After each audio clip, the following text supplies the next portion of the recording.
Did you know? Ratchet & Clank was Insomniac Games' first title released for the PS2, but it wasn't their first idea for the console. Shortly after parting ways with the Spyro series, Insomniac started work on an action-adventure RPG codenamed I-5, aka Girl with a Stick. The game took inspiration from both the Zelda and Tomb Raider series, but was cancelled after about a year of work for apparently not being that fun. This left the team with just a few months to create a new concept. They decided to make a game set in an alien galaxy centered around crazy weapons and gadgets, and thus, development on Ratchet & Clank began. When going through the designs for the main characters, their initial concepts were much different than the ones we know today. Ratchet started out as a reptilian-looking creature, barely resembling the final product aside from the pilot headgear and oversized hands. This original design was inspired by the grappling maneuver in Bionic Commando. Ratchet's design became more cat-like as time went by though. When shown the final design, Sony of Japan suggested Ratchet have stripes on his ears, to which the team was initially against. Insomniac CEO Ted Price even said they'd do it over my dead body, but they ended up liking the suggestion in the end. Clank's design took more time to finalize. One idea for the character was for him to be multiple robots, used to power up Ratchet's various gadgets and backpack. This, however, was deemed all too confusing for players to handle, and was a visual mess. Clank was later refined to simply be the backpack itself. Clank also got his large round eyes from an earlier design where he was a robotic lizard, which may have accompanied Ratchet's original reptilian design. Ratchet & Clank released in 2002 and was a huge success for Insomniac, paving the way for many more games down the road. And if there's one thing the series is known for, it's the clever usage of innuendos, especially in the game's titles. The innuendos didn't sit well with everyone, however, and all Ratchet & Clank games for the PS2 had their names changed for PAL regions. Going Commando, Up Your Arsenal, and Deadlocked were changed to Locked and Loaded, Ratchet & Clank 3, and Ratchet Gladiator respectively. All for One for the PS3 had the working titles Multiple Organisms, Bros Before Foes, and Friends with Benefits, out of a list of over 100 possible titles. Insomniac even thought about using the name Foreplay, but this name was changed as they didn't want to scare off parents from buying the game for their kids. Similarly, A Crack in Time was originally going to be titled Clock Blockers, but unsurprisingly the name was also shot down. The latest game in the franchise, Into the Nexus, went under the working title Into the Nether Regions.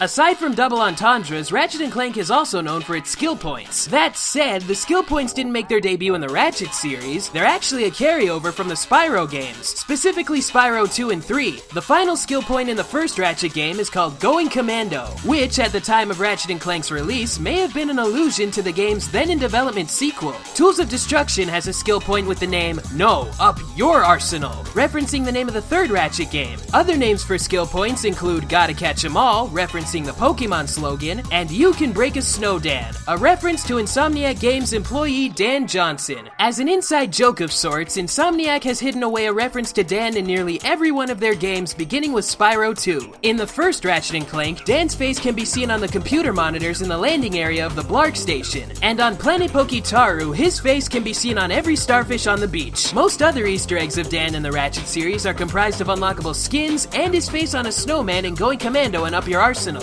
jokingly dubbed the Snow Dan. Sadly, Dan passed away in 2006 during the development of Ratchet & Clank Size Matters, and it, along with Tools of Destruction, are dedicated to his memory. The Museum of Intergalactic History from Into the Nexus has a statue of Dan found off the beaten path, with its entry saying he made techno music, raised cats, and knew the secrets to enjoying life. Insomniac Games have made many good partners in the gaming industry, though arguably their closest relationship is with fellow PlayStation developer Naughty Dog. When the two companies worked on Crash Bandicoot and Spyro, they did so in the same building in the same room at Universal Studios, literally side by side. To this day, the developers make games very similar in gameplay style and aesthetic, and this is especially evident with Ratchet & Clank and Naughty Dog's own Jak and Daxter franchise. Both series have made several shoutouts to each other's games, especially during the PS2 era. Jak 2's Haven City has a billboard featuring Ratchet & Clank from Going Commando, and Going Commando has a poster of Jak and Daxter in Clank's apartment and a billboard in Algon City. Algon City even has a mission which, upon completing, has Clank mimic one of Daxter's victory animations from the first Jak and Daxter, accompanied with the same music track as well. In Jak X Combat Racing, Ratchet is an unlockable driver if save data for Ratchet Deadlocked is found on the PS2 memory card. Ratchet Deadlocked somewhat returns the favor by having a Jack skin available for player 2 to use. Deadlocked also has a small shout out to Insomniac's time with Spyro the Dragon.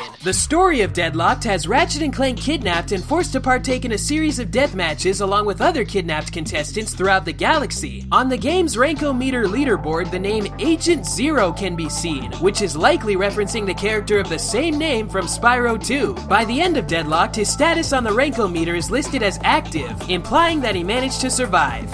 That's all for today, but before you go, we'd like you to vote on what franchise you'd like us to cover more in the future. More Crash Bandicoot or Jak and Daxter. You can also vote by leaving a comment below. And hey, I don't have a Ratchet video handy, but I do have my list of the 8 great games I played in 2014, so if you liked my voice, feel free to head over to my channel to check that out. Now if you'll excuse me, I'm gonna get hyped for that Ratchet and Clank movie and the PS4 reimagining of the first game. See how I brought that around to pertain to the topic? That's called improv. Could save your life someday.